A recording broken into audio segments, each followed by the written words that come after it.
Parece que só foi encontrada uma ossada de um crucificado. De um crucificado. Uhum. E como é que é? Ele estava o quê? Sem buraco, sem furo nas mãos? Não, foi... Que amarravam os braços também, né? A questão do amarrar hoje está sendo questionado, porque não temos nenhum relato antigo que menciona isso. Foram as reconstituições renascentistas que falavam disso, mas nós não temos nenhum relato romano que amarravam os crucificados. Tudo bem, mas esse que encontraram? Esse que encontraram foi o seguinte: depois da Guerra de 6 Dias em Israel, em 1968, a Guerra de 6 Dias em 1967, eles estavam fazendo uma terraplanagem num bairro no subúrbio de Jerusalém chamado Givat HaMevitar. E os tratores bateram em ossários, ou caixões de pedra. Sim. E nos ossários, geralmente, você tem os ossos da pessoa e o nome escrito lá de fora em alguns deles. E estava o nome Yohanan ben Hagakol. Ah, sim. Aliás, essa descoberta já... Não, a descoberta já tem algum tempo. Tem. Foi na década de 60, né? 68. Então, quando eles pegaram, eles abriram o ossário e perceberam que havia algumas coisas curiosas. O fêmur estava quebrado e no calcanhar havia um cravo romano fixado ali. Foi o único que encontraram. Então, a partir daquela ossada ali, eles fizeram um levantamento legístico de como seria a posição de um crucificado na cruz. E é bem diferente do que a gente imagina claro. Das reconstruções medievais. E o sofrimento de Cristo ficou de uma maneira muito mais dantesca, a visão arqueológica e eu até diria legística, porque foram médicos de medicina forense que fizeram reconstituição da causa morte. E o negócio de cravo na mão não tem?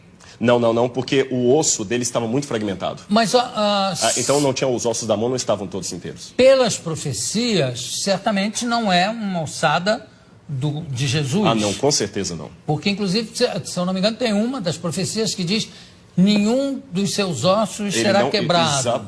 E não conhecerá a corrupção. E nós temos evidências. Eu sei que muitos historiadores hoje negam a ressurreição de Jesus, pensam que é uma teologia, mas eu digo, com base histórica, a ressurreição de Jesus aconteceu e nós temos muitos elementos históricos para afirmar isso, a despeito do questionamento de muitos historiadores. Mas sobre a ressurreição? Sobre a ressurreição. Mas qual é o dado histórico que pode haver sobre a ressurreição? Claro que é uma questão de fé, para mim é uma questão de fé. A própria forma como os relatos evangélicos estão não demanda uma propaganda. Porque o que é uma propaganda? Uma propaganda, às vezes, você mascara, enfeita uma coisa para vender um produto.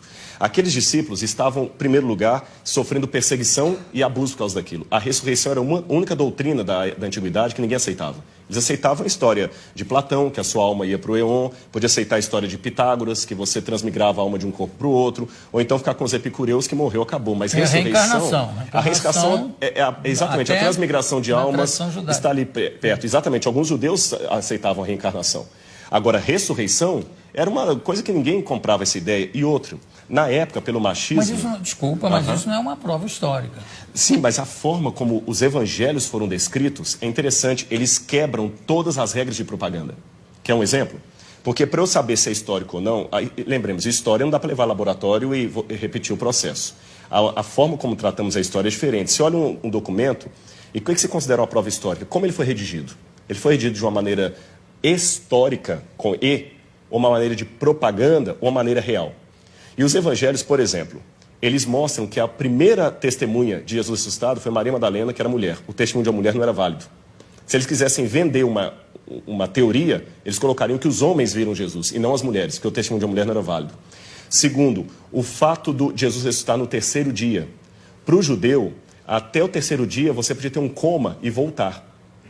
Interessante que Jesus ressuscita depois do terceiro dia, ele estava realmente morto. Outro detalhe... Mas ele não ressuscita com o mesmo corpo que ele morre, né?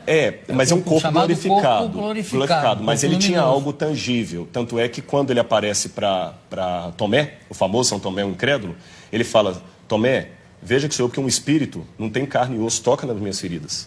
E depois ele pergunta: o que vocês têm para comer? Eles tinham peixe e favo de mel, e ele come com eles.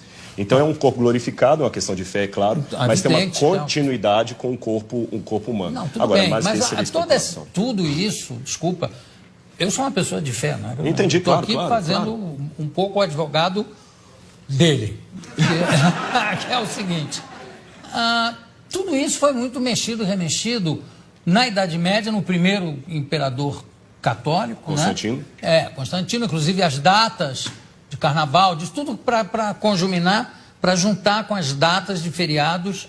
Exatamente, pagãos. E também ele foi um pouco copydesk dos evangelhos, que tem uma opção de outros evangelhos que ele é que resolveu que não valiam. Na verdade, quando a gente trabalha isso, a gente trabalha com a crítica textual. A crítica textual se vale de documentação anterior a Constantino. Então nós temos fragmentos do Evangelho de João, por exemplo, John's Highlands, que data do ano 150, 170 antes de Constantino. Outro detalhe, Constantino era analfabeto. E os evangelhos apócrifos que começaram a surgir, os famosos aí, com todas aquelas histórias, eles não foram aceitos no cânon. E até contrário à decisão de Constantino, que Constantino queria que eles entrassem. Esse é um detalhe curioso da história, não foi ele que selecionou 4. Constantino não tinha cultura teológica, ele, o homem era analfabeto. Constantino permaneceu pagão até o final, ele pretendeu ter se convertido. Um político fantástico. E um último detalhe, nós temos uma informação que me chama a atenção. Flávio Josefo, um historiador judeu do primeiro século, que não era cristão, ele escreveu, Jesus Cristo, houve um homem, no grego está ginestai, um homem chamado Jesus, que foi crucificado, morto por Pôncio Pilatos, e segundo os seus discípulos, ressuscitou no 3º dia e apareceu a muitos. Flávio Josefo nunca se converteu ao cristianismo, era um historiador judeu, e ele dá esse depoimento que a ressurreição era algo testemunhado. Esse texto é tão importante que alguns críticos falam, não, foi copista cristão que interpolou, que copiou. Porém, todas as cópias de Josefo que nós temos, inclusive uma cópia, uma tradução para o árabe, feita por muçulmanos, contém esse trecho. Então, do ponto de vista da crítica textual, é um texto autêntico, original de Josefo, também testemunhando a ressurreição. Claro, eu não duvido a autenticidade dos textos. Eu duvido, em alguns casos, do testemunho em si. Quer dizer, não, eu vi, eu tive. É um testemunho, está lá escrito que ele viu e que ele teve, mas claro. Que ele esteve mais... Agora, tem uma coisa que é bom, eu gostei de você ter falado uma coisa. Na Idade Média, se acrescentaram muitas lendas. Esse é que é o problema. E o pessoal confunde as lendas com o que está na Bíblia. E só um detalhe com relação ao testemunho. Quando a pessoa dá um testemunho vendido, ela vai ganhar alguma coisa. O que os apóstolos ganharam com aquele testemunho? Pedro morreu crucificado de cabeça para baixo. Paulo degolado. Então, quanto tempo demora uma mentira? Essa que é a questão. Eles não ganharam nada, só ganharam perseguição. Então, das duas, uma. Ou aquele pessoa era muito doido, ou ficaram tão extasiados com aquilo que preferiram morrer a negar o depoimento que eles estavam. Se fosse uma mentira, eles tinham pulado fora. Ninguém ia ficar com Cristo até o final. O único que traiu foi Judas. Os outros ficaram, e até hoje a história está aí, e nem a modernidade conseguiu matar essa brilhante história da ressurreição de Jesus.